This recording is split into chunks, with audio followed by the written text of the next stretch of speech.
शुरुआत करेंगे आज की बड़ी खबर के साथ। अमेरिका ने भारत समेत अन्य देशों को भले ही टैरिफ से 90 दिन की राहत दे दी हो, लेकिन चीन और अमेरिका के बीच टैरिफ वॉर गहराता जा रहा है। चीन ने यूएस के प्रोडक्ट्स पर टैरिफ फिर से बढ़ा दिया है। चीन ने अतिरिक्त टैरिफ 84% से बढ़ाकर 125% कर दिया है। आपको बता दें, ये टैरिफ कल से लागू होगा और इसके अलावा चीन ने डब्ल्यूटीओ में अमेरिका के खिलाफ एक नई शिकायत भी दर्ज करा दी है। तो क्या होगा इस बढ़ते हुए टैरिफ वॉर का असर, इस पर पूरी अब बातचीत करते हैं। हमारे साथ मार्केट एक्सपर्ट मयूरेश जोशी जुड़ गए हैं। मयूरेश, स्वागत है आपका सीएनबीसी आवाज में। और सबसे पहले आपसे यही जानना चाहेंगे कि अमेरिका और चीन दोनों एक दूसरे पर टैरिफ बढ़ाते ही जा रहे हैं, इसकी वजह से बाजार भी रिएक्ट कर रहे हैं। तो क्या दोनों देशों के बीच में जो टैरिफ वॉर है अब लग रहा है लंबा खिंचने वाला है? आफ्टरनून दीपाली जी। नहीं, आई थिंक दो चीजें। आई थिंक जो हिसाब से और जो प्रोपोर्शन में ये टैरिफ्स इम्पोज हो रहे हैं एक दूसरे के ऊपर, हमें लगता है आई थिंक कि अगर ये लॉन्जिटिविटी बढ़ती गई तो जो स्पिल ओवर इफेक्ट्स है ये शायद अन्य इमर्जिंग इकोनॉमीज पे देखे जा सकते हैं, क्योंकि China is not only the biggest producer but also consumer of a lot of commodities that it produces. और अगर ये सारी चीजें यूएस मार्केट में एंट्री नहीं मिली तो entry barriers related to tariffs, ये सारी चीजें अन्य अन्य राज्यों में, अन्य अन्य देशों में अपना रास्ता ढूंढेगी और इसके वजह से आई थिंक जो एक डंपिंग होगी या प्राइसिंग रिलेटेड इश्यूज होंगे ये काफी सिग्निफिकेंट हो सकते हैं। दूसरा, I think along with pricing जो करेंसी वॉर शायद स्टार्ट हो सकते हैं। A lot of other nations are negotiating with the US as we speak. वो कंबोडिया हो, वियतनाम हो, ऑस्ट्रेलिया हो, जापान हो, यूनियन हो और इवन इंडिया हो। So to a large extent I think जो एक कॉम्पिटिशन इंटेंसिटी शायद चाइना इन द रिंग फेंक सकता है with a lot of dumping, devaluing its own currency. There can be a currency risk as well. However, I think जो India का placement है दीपाली जी, compared to the rest of the countries as we speak, macros के ऊपर या micros के ऊपर inflation is expected to trend lower, monsoon अच्छी होने की आकांक्षा है, टैक्स कट्स के वजह से consumption is expected to come back, enough liquidity in the system जो आरबीआई ने इंफ्यूज की है, गवर्नमेंट केपेक्स मोड पे है, ट्रेड डेफिसिट ऑयल के कारण कम हो सकता है।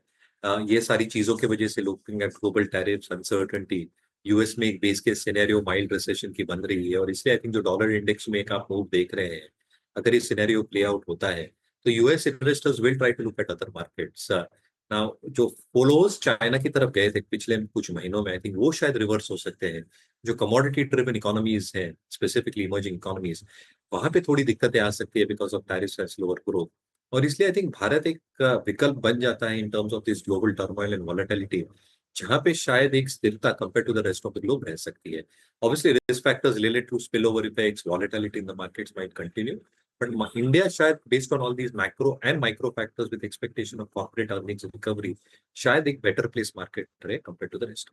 बिल्कुल मयूरेश, मैं आपसे यही पूछना चाह रही थी कि अमेरिका और चीन के बीच में जो टैरिफ वॉर है, अगर भारत के हिसाब से देखें तो भारत को इसका किस तरह से फायदा मिलता हुआ दिखाई दे सकता है?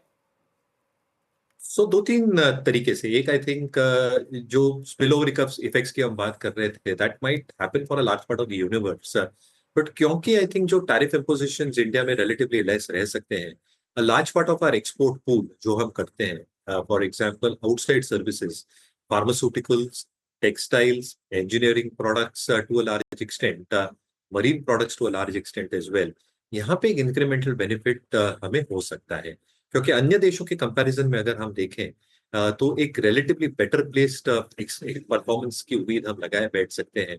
और उम्मीद बाजार यही लगाए चल रहा है कि before July we will try and enter into a trade agreement with the US, जो दोनों देशों के लिए फेवरेबल होनी चाहिए। और अगर वैसा होता है तो ये लगता है आई थिंक ये चार पांच जो सेक्टर्स हैं जहाँ पे large part of our chunkier exports are, यहाँ पे एक बेनिफिशियल इम्पैक्ट शायद भारत को देखा जा सकता है। तो एक्सपोर्ट ओरिएंटेड सेक्टर्स में जहाँ पे पहले उम्मीद ये थी कि एब्सोल्यूट सॉफ्टनेस रह सकती है, वहां पे एक sharp recovery because of these factors. और डोमेस्टिक रीजंस की वजह से domestic oriented sectors anyway are expected to do well. So I think एक विन विन जैसी सिचुएशन भारत के लिए पेश होगी। जाहिर तौर पर अब लास्ट सवाल मयूरेश आपसे पूछना चाहेंगे, अगर मार्केट पर्सपेक्टिव से देखें, इन्वेस्टर पर्सपेक्टिव से देखें, तो उन्हें क्या करना चाहिए? क्या अभी खरीदारी शुरू करनी चाहिए या फिर अभी वेट एंड वॉच करना चाहिए? ये थोड़ा सिलेक्टिव रहना पड़ेगा, क्योंकि जैसे मैं कह रहा था, I think even if there are lot of positives Indian market या इंडियन बाजारों के लिए, we can not be immune from what is happening to the globe. और इसलिए आई थिंक ग्लोबल उथापतल वॉलेटिलिटी में, ग्लोबल मैक्रोस के कारण इंडियन मार्केट्स की जो एक अपसाइड पोटेंशियल है, ये थोड़ी आई थिंक डिलेड या लैग इफेक्ट के साथ शायद आ सकती है। ये सिनेरियो में हमारी उम्मीद है कि जो डोमेस्टिक ओरिएंटेड सेक्टर्स हैं, जो लीडरशिप स्टॉक्स है डोमेस्टिक सेक्टर्स में, जिसका टैरिफ से कोई रिलेशन नहीं होगा, for example domestic based agrochemical companies जो पूरी की पूरी डिपेंडेंट है in terms of domestic consumption, hospital stocks as an example, selective banking and financial names as an example, selective capital good names as an example, selective names within the defense space or power space as an example, जिससे global उठापतड़ से बहुत ज्यादा फर्क नहीं पड़ता।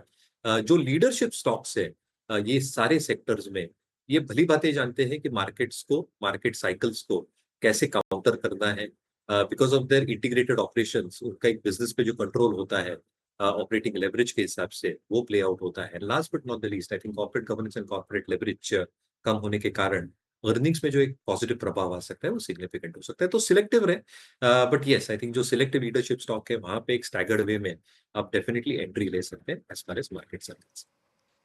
जी शुक्रिया मयूरेश हमारे साथ जुड़ने के लिए और अमेरिका और चीन के बीच जो ये टैरिफ वॉर छिड़ी है इस पर विस्तार से चर्चा करने के लिए। चलिए बढ़ते हैं आगे और आपको बता दें अमेरिका के साथ व्यापार